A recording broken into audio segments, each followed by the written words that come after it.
For more and more people, embryo adoption is a fabulous middle ground between donor egg IVF and traditional infant adoption. Here are some things that are super helpful to know if you're considering it. Embryo adoption is when an embryo or embryos that were created via another person or couple's IVF cycle but not used by them are donated, then adopted and used by another person or family. Now, the child will be 100% genetically unrelated to the adoptive parent or parents, just like any other child who's been adopted, but because the embryo is placed in either the intended parent's uterus or sometimes a surrogate's uterus, the intended family that has adopted the embryo is going to have more control and play more of a role in the pregnancy, which is more like donor egg IVF and really, really appealing to a lot of people. Most people would agree more control and a bigger role during pregnancy is a major, major pro of embryo adoption compared to traditional infant adoption. Cost is also a pretty big pro. Because there cannot be a fee for the embryo itself, the costs are significantly lower than either infant adoption or donor egg IVF or sometimes IVF. At the time I'm filming this in 2022, traditional adoption and donor egg IVF are both at least $10,000 more expensive than embryo adoption. Some other big pros for embryo adoption: there are literally banks of embryos waiting for adoption.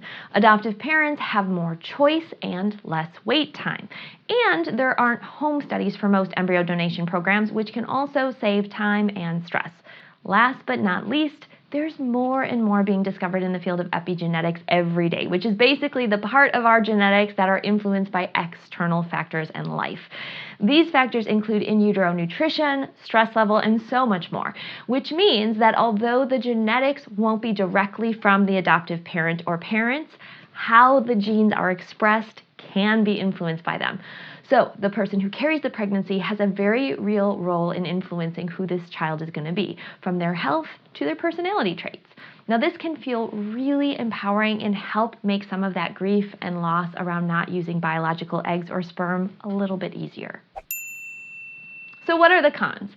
Well, the embryos that are available for adoption were all created via IVF, which is most often a process that is used when there's infertility first. This means that most embryos that can be adopted are going to come from people who have had suboptimal fertility. Now, this might be something genetic and deeper health related and could influence that child's future fertility and health too. Of course, it's worth saying that many, many babies born from IVF are healthy, and the difference in health outcomes from IVF versus spontaneous conception are small, but they are statistically significant nonetheless. On the flip side, when it comes to traditional infant adoption or donor egg IVF, there may be something to be said about the more optimal health and robust constitution and fertility of babies who are born without any fertility challenges in IVF. Lastly, some embryo adoption programs are more restrictive in who can adopt, which I'm not such a big fan of. Be it extra strict age limits, marital status requirements, or straight up homophobic restrictions on same-sex couples. I'm going to list a couple programs that are some of the most inclusive and open that I know of. Please chime in if you have experience or knowledge of others that you want to share.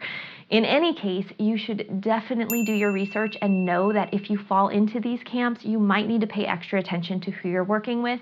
I'm sorry, the world isn't nearly as inclusive as it should be.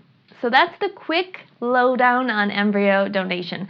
I know that there is a ton of very real loss and grief that typically comes before considering any of these third-party family building options, and I hope this video helps lighten your load even a tiny bit.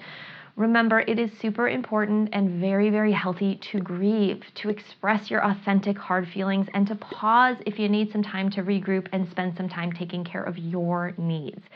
If you've been given hard news that you're not a candidate for having a child with your own DNA, or you've been trying your best and it hasn't worked out, I'm sending you a little extra love through the screen. None of this is fair. It's not your fault. You didn't do anything wrong. Remember, infertility is biology, and it's not about hard work or worthiness.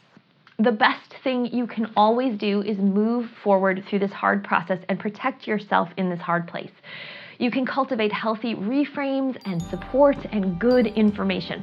That's exactly what I try to provide here on my YouTube channel, and there's even more comprehensive and cohesive info that builds into something even more complete and bigger in my 90-day program, and that is for all steps and all stages and all types of family building, even if it's not with your biology. I'd love you to check it out at thebabyouwant.com. And if you have an embryo donation story or more info to share, I would love to hear from you. Leave a comment below, subscribe, and thanks so much for watching. I'll see you soon.